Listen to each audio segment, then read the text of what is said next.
My mother once locked me on the porch during a snowstorm, smiling as I shiver in school clothes. I stayed silent then. She called it character building. Now, years later, she's the one shivering in a cold rehab room I chose. The nurses logged her temperature at 96. Just enough to raise flags, not enough to prove abuse. She taught me the system. I learned how to use it. Subscribe so you don't miss what's next. I turned 7 on the porch, frost crawling across the windows as I lay on a threadbare mat. She called it discipline. I called it survival. Paul, my older brother, worked the night shift and never saw. That porch wasn't just cold, it was training. I learned stillness so my teeth wouldn't chatter when I got inside. My fingers barely moved. She'd smile like nothing happened. Builds resilience, she'd say, wrapping herself in my favorite blanket. School was the only warm place. I clung to the radiator before class until a teacher told me to stop. I lied, said I liked the hum. Paul dropped me off in a rush. Always late. He never noticed my Kodel's arms or cracked lips. Mom said I was dramatic, thin skin, she mocked. I started memorizing regulations from library books, minimum heating, mandatory blankets. That knowledge became my armor. I wasn't just surviving anymore, I was preparing. In college, I interned at Fairhaven Adult Care. The director once scolded me for over-documenting. You don't need to write a novel on every temperature check. She laughed. But I did. I remembered what 96 felt like. Every note, every regulation I mastered was a weapon in waiting. Paul sent Christmas cards now. Never asked about the past. Mom mailed birthday texts, pretending nothing happened. That silence that we're writing lit something under my ribs. I didn't want revenge. I wanted control. When I got hired full-time at Frost Pines, I knew exactly which wing to work. East wing, draft events, patchy heat, always within legal limits. I didn't have to push. I just had to wait. Mom slipped, fractured her hip. Paul called me crying. She needs help, Sid. I offered Frost Pines. He thanked me. That irony burned deeper than any frost. She arrived wrapped in my childhood's blueprint. Her eyes scanned the thermostat, the crack seal. She remembered. She said nothing. On day 3, she asked for another blanket. I smiled, documented her vitals, and explained facility policy. You're warm enough. I said a regulation minimum 68. Her room held at 68.3. She wasn't fragile. She was resourceful. She looked at me the way she used to when testing boundaries, proud almost. Paul visited the next day, brought her cocoa. She raved about the care. Sydney's a real professional. She said. I nodded. We both knew the truth, but she chose to perform gratitude. One night, I reviewed her chart. She'd requested warmer meals twice. I approved one. The second, I denied due to dietary compliance. Technically true. My supervisor glanced at the note, raised a brow, then moved on. The system was designed to be interpreted. I'd learned that from her. Paul called me. She says she's cold a lot. Everything okay? I said yes. He believed me. That's how gaslighting works. Subtle, repeatable, almost invisible until you believe it's mercy. Until you forget to question. She confronted me outside the nurse's station. You picked this wing for a reason. Her voice was low even. I didn't flinch. It's the only one available, I replied. Her smile cracked. You remember everything, don't you? I nodded. And you taught me everything. That landed. She stepped back, shivering. Paul arrived, then flowers in hand. She brightened. So cold here, she told him, eyes locked on mine. My pulse didn't quicken. I just filed the chart and walked away. Barbara, the facility director, flagged my notes. You're too detailed. She's not a patient, she's your mother. I froze. You saying I'm biased? She paused. I'm saying it reads cold. That word again, cold. I corrected the records, trimmed emotion, added warmth and syntax, but Barbara had seen enough. We're reassigning her to West Wing. I smiled politely. Of course, internally it shattered the ritual. The East Wing was memory. The West was mercy. She'd won the round, but not the war. Moving day came. I watched Aides roll her bed past my station. She avoided eye contact, fingers clenching the thin blanket. I'd packed her bag with precision. One missing sock, one lukewarm thermos, enough to irritate, not enough to accuse. Paul smiled. This'll be good for her. I nodded. The thermostat in West Wing read 72 toasty, safe. She wouldn't freeze anymore.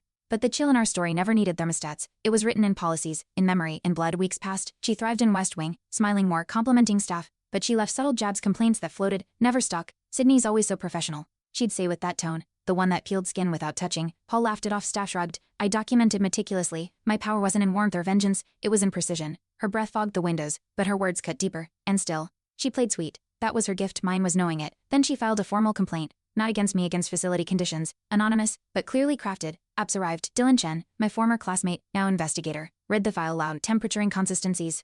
Meals not tailored to dietary needs. My words twisted. My records weaponized. He looked at me. Your name's not mentioned. Of course not. She never left fingerprints. Paul avoided my eyes. I tightened my grip on the folder. I understand, I said. But understanding was just the beginning of war. Farber scheduled a review board. My evaluations, patient interactions, everything dissected. I wore neutral tones, steady voice, clipped responses. One panelist asked, do you believe your personal history affected care? I met their eyes. My history taught me vigilance. They murmured. Dylan watched, silent. Outside, Paul paced. Inside, I sat straight, hands folded. The board deferred judgment. I kept my badge, but she'd moved the needle. From East Wing frost to legal scrutiny. From silence to spotlight, just like she always wanted. After the board meeting, I checked her file. New entries appeared, notes I hadn't written, warmth levels exaggerated, meal temperatures miscalled. I confronted Barbara. Someone's editing my documentation. She raised an eyebrow. Only you and Patricia's team have access. Patricia's team, her assigned nurse, a recent hire. I pulled security footage. The nurse lingered at my terminal too long. But no proof of edits. The system was airtight, too airtight. I wasn't just being watched, I was being rewritten and framed. I called Dylan. Off the record, you think I'm manipulating her? I asked. He paused. I think someone's orchestrating something. That scared me more. Patricia had allies, maybe not intentional but circumstantial. Her nurse, her charm, her survivor narrative. She wasn't just a patient. She was crafting a case. Paul visited her more often, less texting me. I reviewed old footage. One clip showed Patricia whispering to the nurse, then both glancing at my terminal. This wasn't healing, this was chess. A patient advocate called my mother requested a transfer. Too many memories here, she'd written. That line sliced deep. Dylan contacted Barbara. She's claiming institutional bias. Paul chimed into maybe a change will help her heal. Suddenly, I was the toxin, the dutiful daughter turned liability. I could object. That would confirm her story. I stayed silent, let the transfer proceed. Watching her leave, smile triumphant, reminded me she never needed forgiveness, just an audience, and now she had one. Weeks later, a state inspection hit Frost Pine's anonymous tip. They audited every chart I touched. I passed but barely. Tension coiled. Barbara reassigned me no more direct care, just admin. Give it time, she said. Let things cool. I knew better. Patricia's fingerprints were everywhere, but invisible. Paul texted she's doing better already. Of course she was. Her narrative held, the survivor escaping cold cruelty. I wasn't the abuser, but I wasn't the hero either. Just a ghost with a clipboard. Paul finally called. She said you let her freeze. Said it reminded her of the porch. His voice shook. Did you? I paused. The room was compliant. He exhaled. I just didn't need to know. That broke me more than her games. He wasn't sure. After everything, doubt still found roots. I hung up before I cried. Checked her room log one last time. The temperature? 68. One legal, unkind, effective, just like she'd been. I'd become everything I feared and admired. Months passed. Patricia's health improved. She joined a senior book club, shared resilient stories how she overcame trauma, estranged family, a cold-hearted daughter. I watched her interview online. Pain builds character, she said. My phrase stolen, twisted. Paul liked the post. I sat at my desk. New facility, new wing, no patients, just policy manuals. I'd built a fortress from pain, but she turned it into a stage, and the audience applauded. Not for healing, for survival, for her script, not mine. A care journal arrived anonymously, titled From Cold to Courage. Inside, excerpts from Patricia's recovery, some events fictionalized, others ripped from our life. My daughter weaponized silence. One chapter read. Another praised her strength through porch winters. I flipped pages, breath tight. She hadn't healed, she'd authored. Paul's handwriting in the margin, proud of her. My hands trembled. This wasn't closure, it was branding. She'd reframed abuse as a triumph. Had built policies, she built myth, and myths win hearts faster than facts. I mailed the publisher. This violates HIPAA, I can prove fabrication. They responded curtly, names were changed to all characters fictional. I stared at the disclaimer, fiction, that's what she hid behind. I called Paul voicemail. He never called back. The book climbed self-help charts. My colleagues avoided eye contact. Frost Pines offered counseling. I declined. There's no therapy for being rewritten, just protocol. And I knew that better than anyone. She'd erased my truth with a pen. I'd written mine in Frost. Months later, a documentary filmmaker reached out. We'd love your insight. Your mother's journey is so inspiring. I blinked to know what he cited: the book, the interviews, the viral quotes. You're mentioned too, as a complex figure. Complex, that word burned. I declined the interview, but the trailer dropped anyway, her voice over snowy visuals. My silhouette blurred in the background. Some wounds make us stronger, she said. My hands clenched. That wasn't strength, that was editing and a rasseur. I found a forum post. My mom reminds me of Patricia Patterson. Dozens replied, some defending her, others skeptical. I read every comment. One stood out: if her daughter's the villain, why'd she care enough to work in elder care? That pierced me. My career.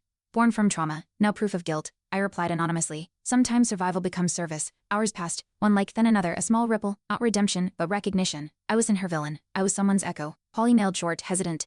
I'm sorry I doubted you. I see it now, no details, no explanation. But it cracked something open. I replied with one sentence: she's still winning, you know. He didn't answer. But later I received a photo, our childhood porch, covered in snow, no caption. Just an image. I saved it, not as proof as record. She might own the narrative, the audience, the applause, but I still held the archive. And sometimes that's enough to start over. An editor from a clinical ethics journal reached out. Your notes on elder care protocols we'd like to publish. I hesitated. My voice hadn't mattered in memoirs or media, but this was different. It was fact, regulation, precision. I rewrote my thesis. Embedded experiences, no names, just systems. When it published, no applause followed, but citations grew, discussions started.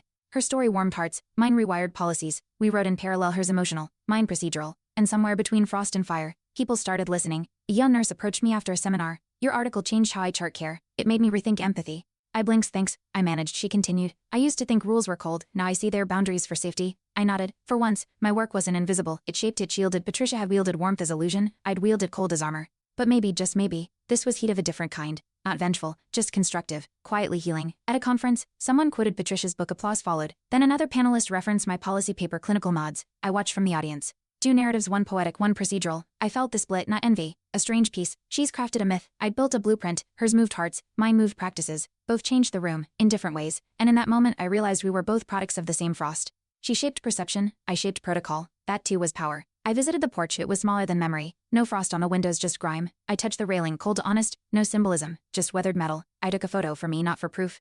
Not for posts, just a reminder. Pain didn't need to be poetic to be real. I whispered. You taught me cold, then left. No ceremony, no closure, just acknowledgement. And sometimes, that's all survival needs. Not justice, not revenge, just a name for the temperature. Paul sent a final package, no note, just a box. Inside, Mom's old notebook. Margins filled with clipped articles, quotes about resilience, and my earliest report cards. One page held a phrase in her handwriting: Sydney learns by patterns. I stared at it. Maybe she knew. Maybe this was her twisted way of saying sorry, or maybe it was manipulation to the end. I didn't decode it, I just filed it away. My story didn't need her footnotes anymore. I stood outside the facility one evening, frost in the air, the same chill from childhood. But now it didn't bite, I wore it like armor. The cold no longer dictated, I'd become fluent in its language, policy, restrained distance. That wasn't weakness, that was strength formed in structure. And I finally knew I hadn't become her, I'd outgrown her. I reread the ethics journal where my name appeared, not flashy, no cover photo, just acknowledgement, quiet, earned. My words held weight in the right rooms, rooms without applause, but with influence. That mattered more. Patricia built a legacy from wounds. I rebuilt systems around them. She shaped emotion, I shaped action. And I finally understood we both survived. But I'd evolved. Patricia's book faded from bestseller lists. Another memoir replaced it. The applause moved on, but policies I helped draft remained. A new training included my documentation methods, quiet shifts, real ones. Paul stopped asking, he just sent photos, sunsets, snowfalls, no words, just shared silence. And somehow, that said enough. The system didn't change everything, but I did. I started teaching part-time elder care ethics. My lectures weren't thrilling, but after class, students lingered. One said, "You make rules feel human." I smiled. They didn't need to know the history behind the handouts, just the heart. The porch was still part of me, but so was the classroom, and in that warmth, I finally felt whole. Thanks for watching. Hit subscribe to check out more stories on my channel.